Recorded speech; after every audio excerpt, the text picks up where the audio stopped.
பேத்தி வயதுடைய சிறுமிக்கு பாலியல் தொல்லை கொடுத்த வழக்கில் போக்சோவில் கைதாகி கம்பி எண்ணி வரும் பள்ளி ஆசிரியர் இவர்தான். விருதுநகர் மாவட்டம் வாடியான் தெருவைச் சேர்ந்தவர் பெரியசாமி. 52 வயதான இவர் விருதுநகர் சிவகாசி சாலையில் உள்ள ஒரு தனியார் மெட்ரிக் பள்ளியில் கணித ஆசிரியராக பணியாற்றி வந்தார். சல்லாப புத்தி கொண்ட பெரியசாமி அந்த பள்ளியில் யூகேஜி படிக்கும் 4 வயது சிறுமியை தனியாக அழைத்துச் சென்று பாலியல் தொந்தரவு கொடுத்ததாக கூறப்படுகிறது. இதனால் அந்த சிறுமி சோர்வடைந்து காணப்பட்டதை அறிந்த அவரது பாட்டி என்ன நடந்தது என விசாரித்துள்ளார். அப்போது சிறுமி ஆசிரியர் பெரியசாமி தன்னிடம் அத்துமீறியதை அழுது கொண்டே கூறியுள்ளார்.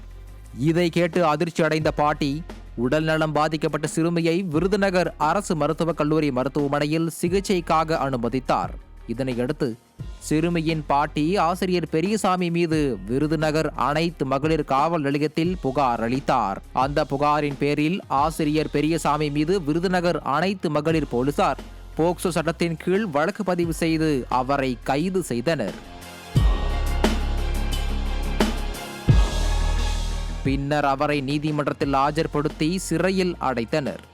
பேத்தி வயதுடைய சிறுமிக்கு ஆசிரியர் பாலியல் தொல்லை கொடுத்த சம்பவம் பெற்றோர் மத்தியில் அதிர்ச்சியை ஏற்படுத்தியுள்ளது. பள்ளி கல்லூரிகளில் மாணவிகளுக்கு ஆசிரியர்கள் பாலியல் தொல்லை கொடுப்பது சமீப காலமாக அதிகரித்து வருகிறது. தற்போது 4 வயது சிறுமி என்று கூட பாராமல் 52 வயது ஆசிரியர் ஒருவர் தனது இச்சை புத்தியை காட்டியிருப்பது எப்படிப்பட்ட காலத்தில் நாம் வாழ்ந்து வருகிறோம் என்பதை எடுத்துரைக்கிறது. நியூஸ் ஜே செய்திகளுக்காக விருதுநகர் செய்தியாளர் கண்ணனுடன் புஷ்பவேல்.